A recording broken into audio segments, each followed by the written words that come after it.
గద్దర్పై బండి సంజయ్ చేసిన వ్యాఖ్యలను వెంటనే వెనక్కి తీసుకోవాలని కాంగ్రెస్ నేత సరితా తిరుపతయ్య డిమాండ్ చేశారు. గద్దర్కు పద్మ అవార్డు ఇవ్వకపోవడంపై సంజయ్ చేసిన వ్యాఖ్యలు తగవని, అవి తెలంగాణ సమాజం క్షమించదని ఆమె అన్నారు. బీజేపీ నేతలు తమ భావజాలానికి అనుగుణంగా మాత్రమే అవార్డులు ఇస్తారా అని సరిత ప్రశ్నించారు. గద్దర్ పార్టీలో తెలంగాణ చరిత్రలో చిరస్థాయిగా నిలుస్తాయని ఆమె స్పష్టం చేశారు.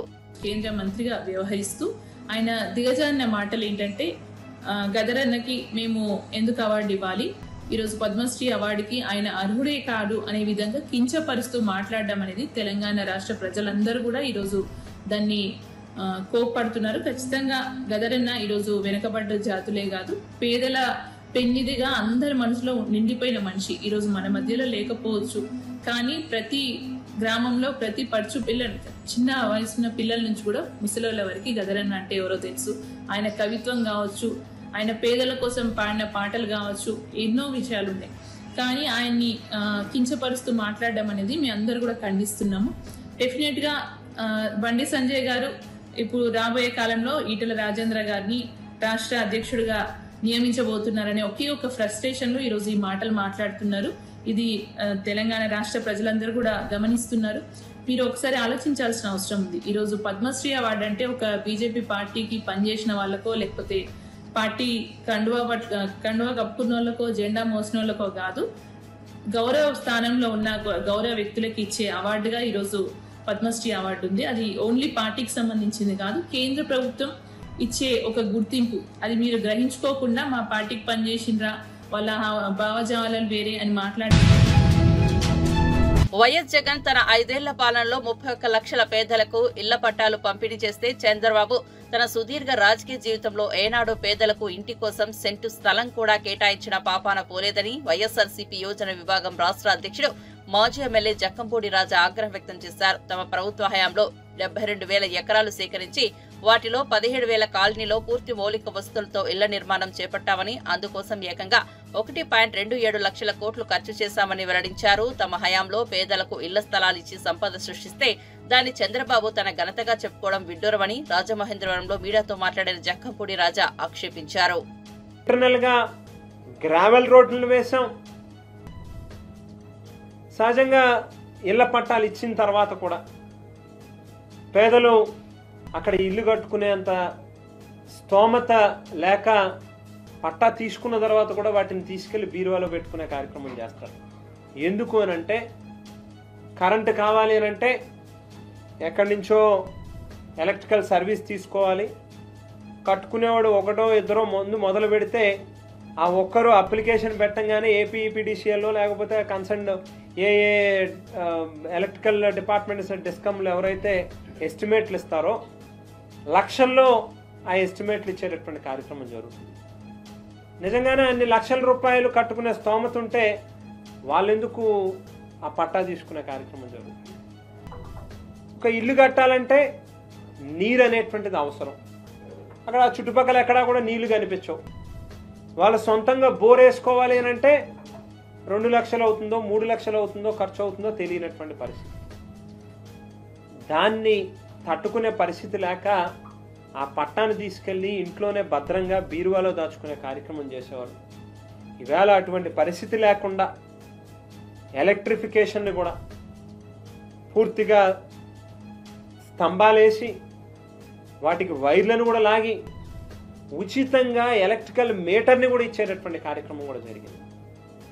కొన్ని పెద్ద పెద్ద లేఅవుట్లలో అయితే భవిష్యత్తులో అంగన్వాడీ సెంటర్లు కానీ, లేక ఒక గ్రామ సచివాలయం కట్టుకోవాలన్నా, ఒక హాస్పిటల్ కట్టాలన్నా భవిష్యత్తు అవసరాలను కూడా దృష్టిలో పెట్టుకుని వాటికి అవసరమైనటువంటి భూములను కూడా ఉంచడం జరిగింది. అంతేకాకుండా వెలుగుబంద లేఅవుట్లు మీరు ఒకసారి గమనిస్తే కొత్తగా సబ్స్టేషన్ని కూడా ఎక్కడ లో వోల్టేజ్ అనేటువంటి సమస్య రాకూడదు అని చెప్పి సబ్స్టేషన్లను కూడా నిర్మాణం చేయడం జరిగింది.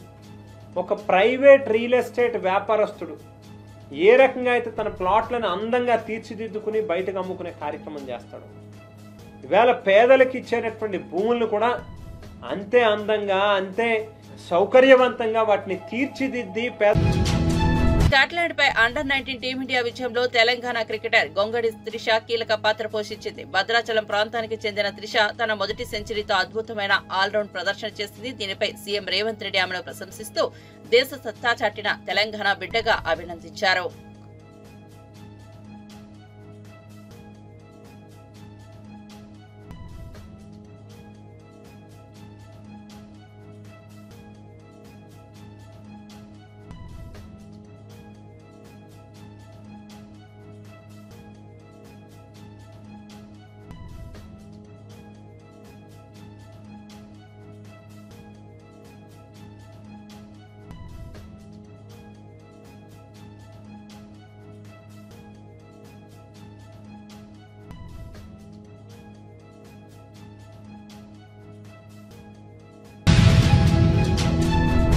మీర్పేట్ హత్య కేసులో నిందితుడు గురుమూర్తిని మీడియా ముందు ప్రవేశపెట్టిన రాచకొండ పోలీస్ కమిషనర్ సుధీర్ బాబు కీలక వ్యాఖ్యలు చేశారు. భార్య వెంకట మాధవిని క్రూరంగా హత్య చేసినప్పటికీ గురుమూర్తిలో పశ్చాత్తాపం కరువైందని తెలిపారు. కేసు దర్యాప్తులో బయటపడుతున్న విషయాలు పోలీసులకు కూడా షాక్కి గురి చేశాయని, ఈ క్రూరత్వానికి హద్దులు లేవని అన్నారు. కేసులో ఆధారాలు సేకరించేందుకు తీవ్రంగా ప్రయత్నిస్తున్నట్లు పేర్కొన్నారు. చేసిన తర్వాత ఆ ముక్కలు అవన్నీ చేసి ఒక బకెట్లో వేసి 6 o'clock టైంలో ఈవినింగ్ తీసుకెళ్ళి అక్కడ ఉన్నటువంటి జిల్లాలో కూడా చెరువు దగ్గర తీసుకెళ్ళి పెద్ద చెరువు తీసుకెళ్ళి అక్కడ వేసాడు. వేసేసి ఒక బకెట్లో ఒక పెయింట్ చేస్తారు కదా, ఆ పెయింట్ వేసే దాంట్లో పెట్టి తీసుకువేస్తాడు. అది తీసుకెళ్ళిన బకెట్ కంటైనర్ ఏది ఉందో అది సీజ్ చేయడం జరిగింది. దాని తర్వాత అతను I don't understand how to explain it. మీరు చాలా బాగా మీ ప్రెస్ వాళ్ళు చెప్తారు కానీ as a police officer I'm not able to explain you the way, the cruel way you are behaving. So అలా చేసిన తర్వాత then he came back home.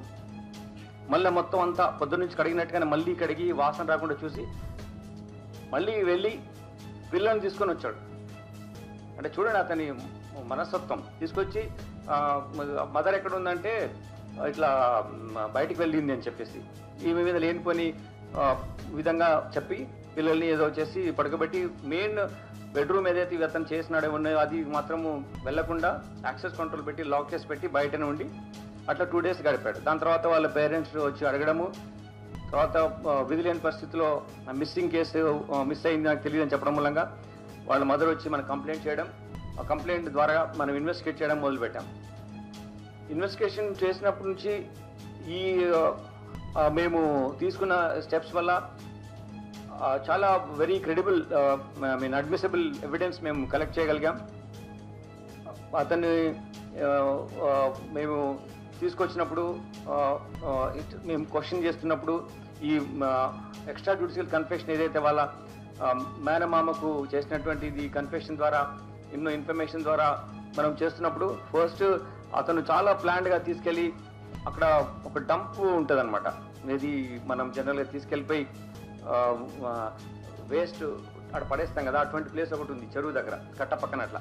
So అందులో పడేసాము, బాడీ పాస్ చిన్న బ్యాగ్లో పెట్టి అది ఎవరో మున్సిపాలిటీ వాళ్ళు తీసుకెళ్లారని వాళ్ళకి చెప్పాడు.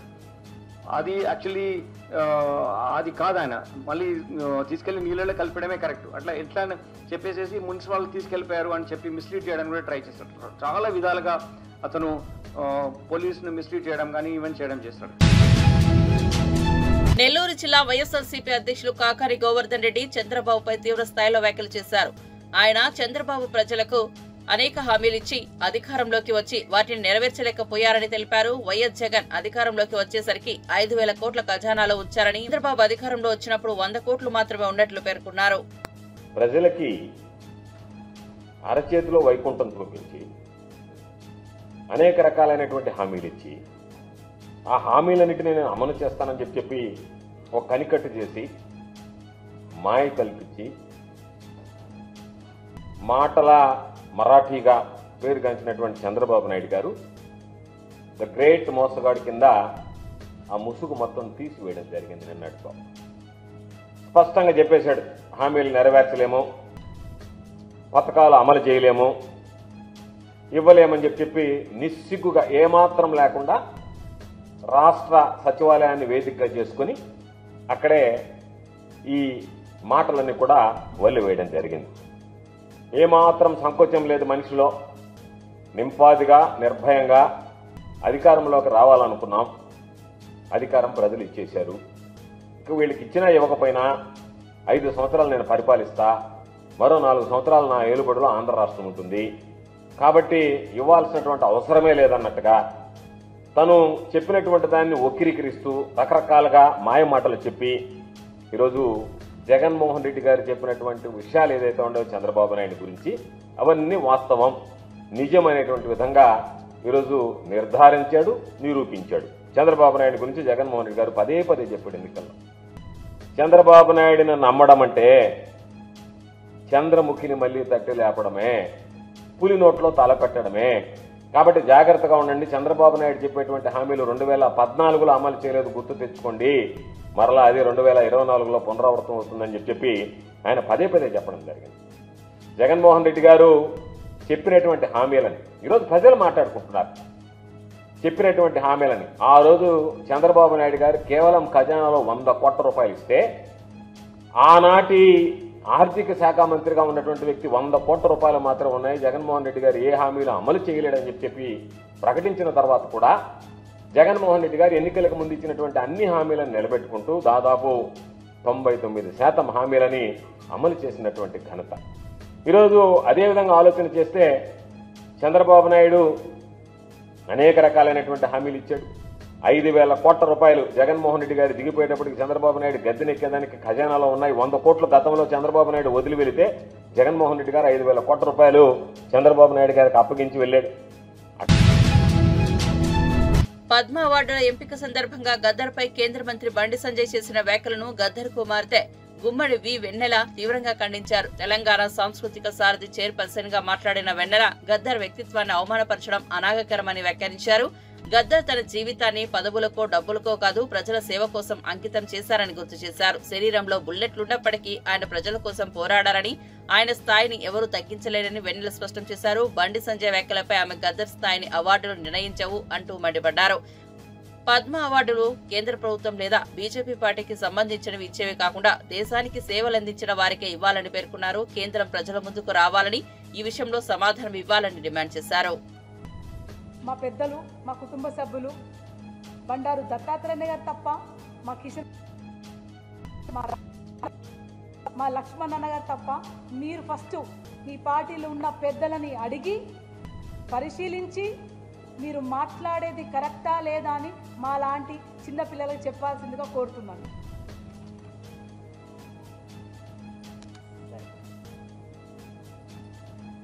ఏమైనా అడుగుతారా? సరిపోయింది. ఎవరైనా మాట్లాడుతారు? భాస్కర్ అన్న మాట్లాడుతారు. కాంగ్రెస్ పార్టీ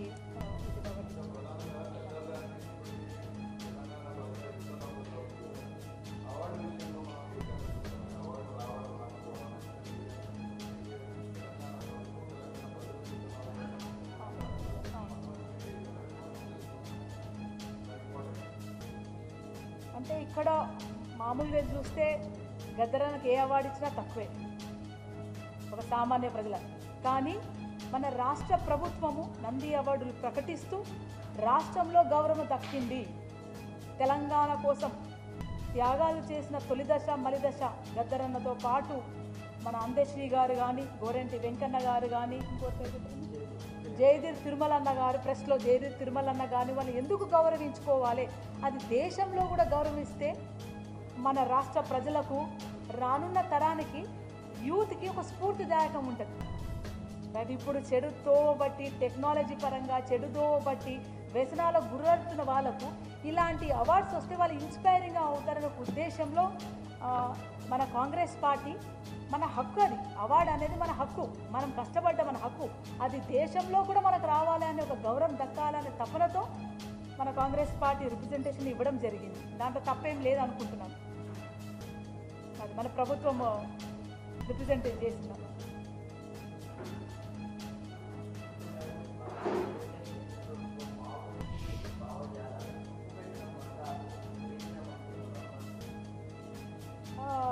మొదటిగా బీజేపీ నుంచి కేంద్ర ప్రభుత్వం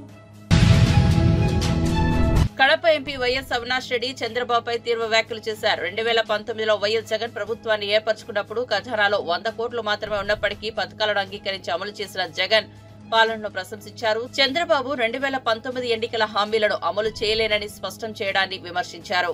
కూడా ఈ 6 పథకాలు గ్యారంటీగా వస్తాయి, ఇదిగో చంద్రబాబు నాయుడు గారి సంతకం, ఇదిగో షూరిటీ, ఇదిగో గ్యారంటీ అని చెప్పి ఇంటింటికి తిరిగి వాళ్ళ మేనిఫెస్టోను ఇచ్చారు. వారి పథకాలను చంద్రబాబు నాయుడు అధికారంలోకి వస్తే మరి 18 ఏళ్లు దాటిన మహిళలకు ఏడాదికి 18,000 వస్తాయని చెప్పారు. ఎంతమంది పిల్లలు ఉంటే అంతమందికి అమ్మఒడి వస్తుందని చెప్పారు. ప్రతి రైతుకు ఏడాదికి 20,000 రూపాయలు ఇస్తామని చెప్పారు. ఇంకా ఎన్నో పథకాలు ఇచ్చారు. ఉచిత బస్సు కావచ్చు, గ్యాస్ కావచ్చు.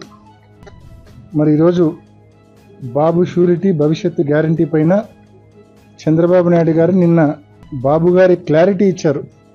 ఏమాత్రం అంటే ఎన్నికల ముందు నేను చెప్పిన ఏ హామీలు కూడా అమలు చేయలేను అని చెప్పి చంద్రబాబు నాయుడు గారు ఈరోజు మరి కొత్త కొత్త కారణాలు ఎత్తుకుతా ఉన్నారు. ఏదో అప్పులు అనేది ఇప్పుడే పుట్టినట్టు. 2019లో జగన్మోహన్ రెడ్డి గారు పవర్లోకి వచ్చేటానికి కూడా రాష్ట్రంలో అప్పటికే 5 లక్షల కోట్ల అప్పు ఉండింది.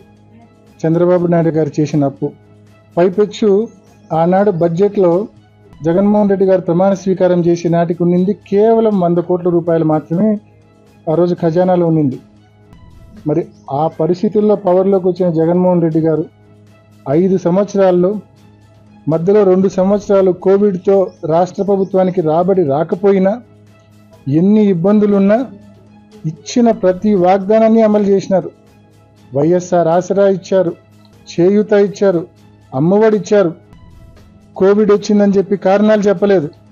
ఇచ్చిన ప్రతి వాగ్దానాన్ని 5 సంవత్సరాలు అమలు చేసి చూపించిన ధీరుడు జగన్మోహన్ రెడ్డి గారు. చంద్రబాబు నాయుడు గారు ఇచ్చిన హామీలు మరి అధికారంలోకి వచ్చిన 7-8 మాసాల్లోనే ఇచ్చిన హామీలు అమలు చేయలేనని చెప్తున్న ద్రోహి చంద్రబాబు నాయుడు గారు. మరి ఇద్దరి మధ్య తేడా గమనించమని, 2 పార్టీల మధ్య 2 నాయకుల మధ్య గమనించమని చెప్పి ప్రజలందరినీ కూడా నేను మనవి చేస్తా ఉన్నా. ఇచ్చిన ప్రతి హామీని నెరవేర్చిన జగన్మోహన్ రెడ్డి గారు ఎక్కడ, ఇచ్చిన హామీలన్నీ కూడా అమలు చేయలేను అని చెప్పి చేతగాని దద్దమ్మ మాట్లాడుతున్న చంద్రబాబు నాయుడు గారు ఎక్కడ? ఈ తేడాను ప్రతి ఒక్కరు కూడా గమనించమని ప్రజలను మనవి. అదేవిధంగా ఇలా అబద్ధాలు చెప్పి అధికారంలోకి వచ్చారు. ఈ మాదిరి చేయలేనని చెప్పి తప్పించుకోవడానికి లేదు. వైఎస్ఆర్ కాంగ్రెస్ పార్టీ మహిళలను, రైతులను, అందరినీ, ప్రతి ఒక్కరిని కలుపుకొని ఉద్యమిస్తాం. ఇచ్చిన ప్రతి వాగ్దానాన్ని మీరు అమలు చేయాల్సిందే అని చెప్పి ప్రభుత్వాన్ని డిమాండ్ చేస్తా ఉన్నాం. అదేవిధంగా ఉత్తరప్రదేశ్లోని ప్రయాగ్రాజ్ లో మహాకుంభమేళాకు సాధారణ ప్రజలతో పాటు పలువురు రాజకీయ ప్రముఖులు కూడా త్రివేణి సంగమం వద్ద పుణ్యస్నానాలు ఆచరిస్తున్నారు. తాజాగా గోషామహల్ ఎమ్మెల్యే రాజా సింగ్ తన ఫ్యామిలీతో కలిసి కుంభమేళాలో పాల్గొని పుణ్యస్నానం చేశారు. ఈ సందర్భంగా ఆయన కుంభమేళాపై కాంగ్రెస్ అగ్రనేత ఖర్గే చేసిన వ్యాఖ్యలపై స్పందిస్తూ వీడియో విడుదల చేశారు. కుంభమేళాపై చాలా మంది వ్యతిరేకంగా కామెంట్స్ చేస్తున్నారని అన్నారు. ముఖ్యమంత్రి యోగి ఆదిత్యనాథ్ కుంభమేళాకు చేసిన ఏర్పాట్లు చాలా బాగున్నాయని తెలిపారు. ఒకవైపు కోట్లలో భక్తులు వచ్చి ఇక్కడ పుణ్యస్నానాలు చేస్తుంటే కాంగ్రెస్ అధ్యక్షుడు ఖర్గే కామెంట్స్ చేస్తున్నారని మండిపడ్డారు.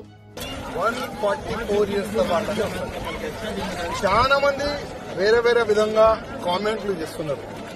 మహాకుంభులో కరెక్ట్ వ్యవస్థ లేదు, చాలా వరకు వేరే వేరే కామెంట్లు చేసే ఓలుకి నేను ఒక్కడే చెప్తాను. ఇవాళ నేను నా ఫ్యామిలీ ఎంబడి వస్తున్నాను. చూడండి, ఇది విఐపి ఘాట్ కూడా కాదు, నార్మల్ ఘాట్.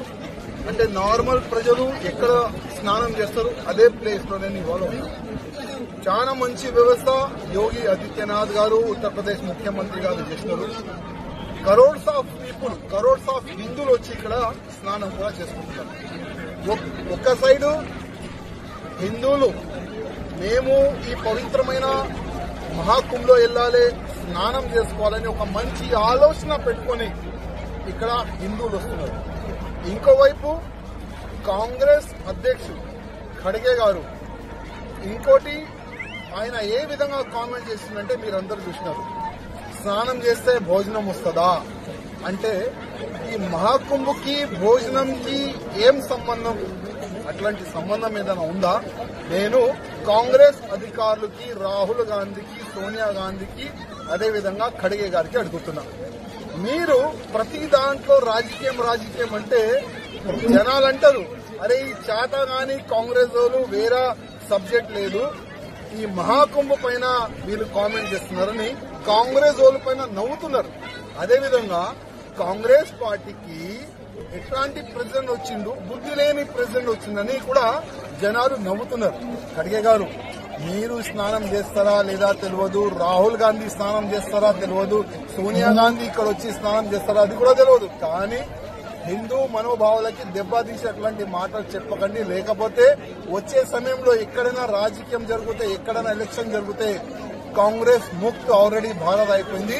ఎక్కడ కూడా ఉండదు కాంగ్రెస్ గవర్నమెంట్. అది మీరు ఒక్క మాట యాద్ పెట్టుకోండి. అదేవిధంగా ఖడ్గే గారు, మీరు చెప్పిన మాటలకి క్షమాపణ చెప్పాలని నేను మీకు కోరుతున్నాను.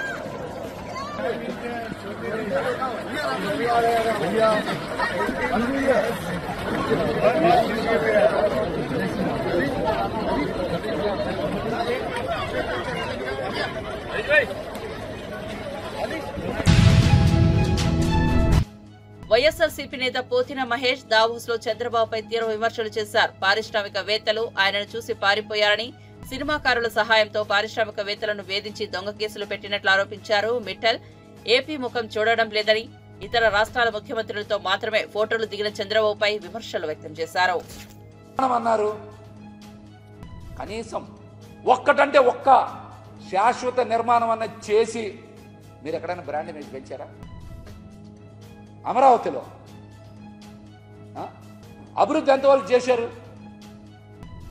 కానీ జగన్మోహన్ రెడ్డి గారు అమరావతిలో విజయవాడ ఔటర్ రింగ్ రోడ్ పూర్తి చేసి జగన్మోహన్ రెడ్డి గారి టైంలోనే ఈ రోజున అమరావతికి నేరుగా అటు హైదరాబాద్ నుంచి కానీ, ఇటు మద్రాసు నుంచి కానీ,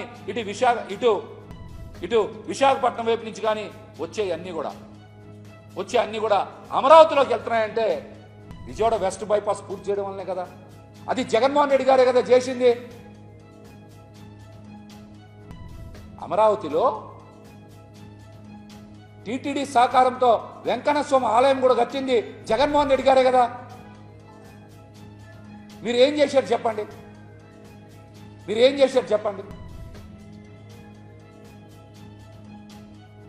పోలవరం పూర్తి చేసేస్తాం, నీళ్లు వస్తాయని చెప్పారు. పోలవరానికి ఏం చేశారు? మట్టి పని కూడా చేయలేకపోయారు. జగన్మోహన్ రెడ్డి గారు కదా వర్క్ అంతా పూర్తి చేసి గేట్లు పెట్టి చాలా మంది పునరావాసం కల్పించి డబ్బులు కూడా ఇచ్చింది. ఆ రోజు కూడా కూటమే కదా అధికారంలోకి ఉంది. విశాఖ ఉక్కుకి ఏమైనా ప్రత్యేకమైన గన్లు కేటాయించారా? ఆ రోజు ఏమన్నా ఉత్తరాంధ్ర సుజల స్రవంతి ఏమైనా చేశారా? ఇలా మాట్లాడితే చాలా ఉంటాయి. విభజన హామీలు ఏమన్నా అమలు చేయించారా? ప్రత్యేక హోదా ఏమైనా తెచ్చారా? విభజన హామీలు ఏమన్నా అమలు చేయించారా? ఆ రోజు కూడా మీరే కదా అధికారంలో ఉంది, కూటమిలో ఉంది. ఆ రోజు కూడా మీరు అధికారంలోనే కదా. ఇవన్నీ బ్రాండ్ ఇమేజ్ని పెంచాయా తగ్గించాయా? చంద్రబాబు నాయుడు గారు సమాధానం చెప్పాలి. సింగపూర్ కన్సల్టెన్సీ గురించి, పరమేశ్వరన్ గారి గురించి ఆ రోజున పెద్ద ఎత్తున ఊదరగొట్టారు. మరి ఈ రోజున ఆ సింగపూర్ కన్సల్టెన్సీ ఏమైంది? మంత్రి పరమేశ్వర్ గారి మీద అవినీతి కేసులు పెట్టారు కదా, అవి బ్రాండ్ ఇమేజ్ని పెంచాయా తగ్గించాయా? సమాధానం చెప్పండి. చంద్రబాబు గారు వస్తేనే ప్రపంచ బ్యాంక్ ఆంధ్రప్రదేశ్కి వచ్చేస్తుంది. ఆంధ్రప్రదేశ్కి వచ్చేసి ప్రపంచ బ్యాంకు అప్పిస్తూ ఉంటుంది. ప్రపంచ బ్యాంక్ ఇక్కడ welcome to top headlines. Uttar Pradesh రాష్ట్రంలోని ప్రయాగ్రాజ్ కుంభమేళాలో మంగళవారం అర్ధరాత్రి ఘాతక తొక్కిసలాట జరిగింది. త్రివేణి సంగమం వద్ద భక్తులు అమృత స్నానం కోసం ఒక్కసారిగా ఎగబడ్డారు. దీంతో బారికేడ్లు విరిగిపడడంతో ఘర్షణ చోటు చేసుకుంది. ఈ దుర్ఘటనలో 17 మంది భక్తులు మరణించినట్లు సమాచారం అందుతోంది. 50 మంది గాయపడినట్లు తెలుస్తోంది. వారికి చికిత్స అందించేందుకు పారామిలిటరీ దళాలు, వాలంటీర్లు కృషి చేస్తున్నారు.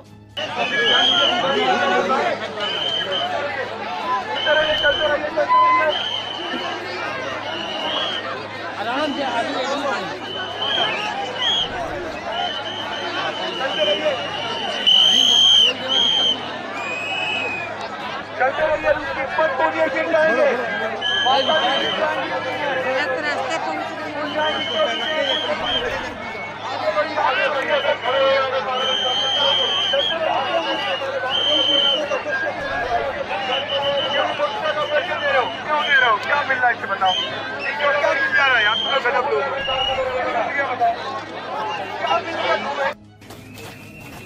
चल अंदर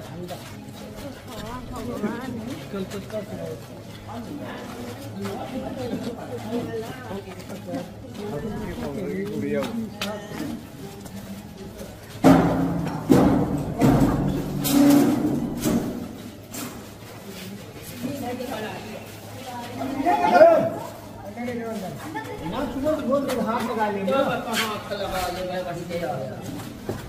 लगा ले भाई साहब आप लोग बाहर आ जाइए सर मीडिया वाले बाहर आ जाए एक मिनट अरे सब ना दिखलाइए अभी चलो चलो चलो चलो बंद करें भैया भैया भैया इधर आ जाइए भैया इधर आ जाइए बंद करें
ఎక్స్పీరియం పార్క్ హైదరాబాద్ కు తలమానికం అవుతుందని ఒక కళాఖండగా మిగిలిపోతుందని అగ్ర కథానాయకుడు చిరంజీవి అన్నారు. రంగారెడ్డి జిల్లా ప్రొద్దుటూరులో ప్రపంచ స్థాయి ఎకో ఫ్రెండ్లీ ఎక్స్పీరియం పార్క్ ను సీఎం రేవంత్ రెడ్డి ప్రారంభించారు. ఈ కార్యక్రమంలో మంత్రి జూపల్లి కృష్ణారావు, ప్రముఖ సినీ నటుడు చిరంజీవి, ప్రభుత్వ విప్ మహేందర్ రెడ్డి తదితరులు పాల్గొన్నారు. ఈ సందర్భంగా చిరంజీవి మాట్లాడారు. కార్మికులకు ప్రతి ఒక్కరికి నా హృదయపూర్వక నమస్కారాలు. ఈ ప్లేస్ మీ అందరికంటే నాకు ముందు తెలుసు. 2000 సంవత్సరంలో రామ్దేవ్ ఇది ప్రారంభించినప్పుడు ఇక్కడ కొన్ని మొక్కలు పాంప్లెట్ వేసి మా ఇంటికి తీసుకొచ్చి మీరు ఇల్లు కడుతున్నారు ఏదైనా ఉపయోగపడుతుంది చూడండి అంటే వెంటనే ఎంత ముచ్చటేసిందంటే ఎప్పుడో విదేశాలకు వెళ్ళినప్పుడు ఇలాంటి మొక్కలు ఇలాంటి కళాకృతులు ఇలాంటి అద్భుతమైనటువంటి సజీవ శిల్పాలు జీవ ఉన్నటువంటి ఇలాంటివి చూస్తుంటే బా ఇలాంటి మనం తీసుకెళ్ళిపోతే బాగుండే వాడ షిప్లో తీసుకెళ్తే బాగుండే అని అంత టెంప్ట్ అయ్యేవాడిని. అలాంటిది ఇక్కడ హైదరాబాద్లో ఈ శివారుల్లో ఒకటి లభిస్తుందంటే కనుక చాలా ఆనందంగా ఉంటుంది. రామ్దేవ్ ఫస్ట్ ఆఫ్ ఆల్ నేను కూర్చున్న చోట బయట కనపడకుండా నాకు ఏదైనా ఫెన్సింగ్ లాగా ఉండాలి, అలాంటి గుబురుగా ఉండకూడదు అంటే అక్కడ చక్కగా కొమ్మల్ని ఒక ఫెన్సింగ్ లాగా అల్లి పైన మాత్రం గ్రీన్ ఉండేలాగా పెద్ద స్క్రీన్ చేశాడు. అది ఇప్పుడు చూస్తుంటే కనుక ఎంత బాగుంటుందంటే బయట నుంచి చూసేవాళ్ళకి నేను జైల్లో ఉన్నట్టు ఉంటుంది, అన్ని కటకటాల్లా ఉంటుంది. అది అద్భుతమైన కళాఖండగా నేను ఫీల్ అవుతుంటాను. అట్లాగే చాలా అద్భుతమైన చెట్లు కొన్ని మా ఇంట్లోనే పెట్టుకున్నాను. ఇవి ఎప్పుడో 2002లో 2003లోనో మా ఇంట్లో పెట్టుకున్నాను. అప్పటి నుంచి నాకు అంత ప్యాషన్. ఆ తర్వాత ప్రతి క్షణం ఈయన ఎదుగుదలను చూస్తూ వచ్చాను. ఎక్కడ నాకు ఈయన రామ్దేవ్ ఒక వ్యాపారవేత్తలా కనబడ్డాడు, ఒక కళాకారుల్లా కనబడతాడు. అందుకే నా మనసుకి అత్యంత దగ్గరగా అయ్యాడు. ఆ తర్వాత ఏదైనా వస్తే కనుక చూస్తారా మొక్కలు అంటే ఇది వరకంటే ఏదో వేలల్లోనో లక్షల్లోనూ చెప్పేవాడు, ఇప్పుడు కోట్లలో ఉందంట కదయ్యా. ఇప్పుడు నా సంపద అంతంత మాత్రమే ఉంది, కొనలేనేమో అన్నారు. కానీ చూడండి సార్, వస్తే మీరే టెంప్ట్ అవుతారు. ఇప్పుడు గౌరవ ముఖ్యమంత్రి గారితో పాటు అన్నీ వీక్షిస్తుంటే ఎంత టెంప్టింగ్ ఉందంటే వావ్ ఇవన్నీ మన ఇంట్లో పెట్టేసుకుంటే ఎంత బాగుంటుంది అనిపిస్తుంది. అంత అందంగా దీనికి కావాల్సిందని వ్యాపార దృక్పథం కాదు, కళాకారుల హృదయం, కళా హృదయం ఉండాలి. నా మటుకు నేను అతని ఒక కళాకారుడుగాను ఒక ఆర్టిస్ట్గా చూస్తాను. నేను అంత తపన లేకపోతే అంత ఇష్టం లేకపోతే సుదీర్ఘకాలం 24-25 ఇయర్స్ పాటు దీని మీద ఎక్స్పెరిమెంట్ చేస్తూ ఎన్నో చోట్ల రీసెర్చ్ చేస్తూ ఎక్కడెక్కడ ఏమేమి మొక్కలు దొరుకుతాయి, ఎక్కడెక్కడ ఈ శిలాకృతులు దొరుకుతాయి, ఆ శిలల్ని ఇక్కడ ఎలా తీసుకురావాలి అని దాని మీద అది దుర్భేద్యం అనుకోకుండా ఇది సాధ్యమే, ఇది మన ప్రాంతం వాళ్ళకి, మన హైదరాబాదుకి, మన స్టేట్కి అందం తీసుకొచ్చేది, మన దేశంలోనే గొప్పగా చెప్పినటువంటి గొప్ప పార్క్ అవుతుందని ఆయన మనసులో మెదిలిన ఆలోచన, ఆయన పడ్డ కష్టం.